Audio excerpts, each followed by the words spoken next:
ഒരു ദുരന്തം അവരുടെ ജീവിതത്തെ എന്നേക്കുമായി മാറ്റിമറിച്ചു. അവൾ ഒരു കുഞ്ഞായിരുന്നപ്പോൾ അവൾ കൈനീട്ടി ഒരു ഇലക്ട്രിക് വയറിൽ തൊട്ടു.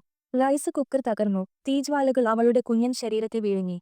അവളുടെ അന്ധയായ അമ്മ അവളുടെ നിലവിളി കേട്ട് അവളെ രക്ഷിക്കാൻ ഓടി. പക്ഷേ കുഴപ്പത്തിനിടയിൽ അവൾ വഴുതി വീണു.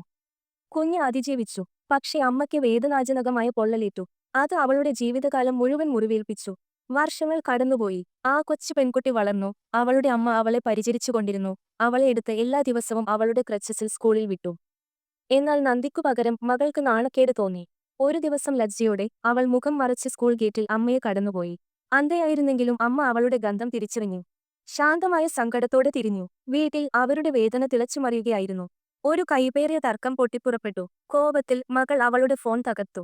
കോപാകുലയായി അവൾ അമ്മയുടെ മുറിയിലേക്ക് ഇരച്ചുകയറി അവിടെ കണ്ടെത്തിയ കാസറ്റ് ടേപ്പുകൾ നശിപ്പിച്ചു.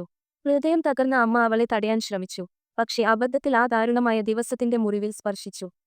മകൾ അവളെ തള്ളിമാറ്റി പുറത്തേക്ക് ഓടി. അമ്മ കണ്ണീരോടെ വീണു.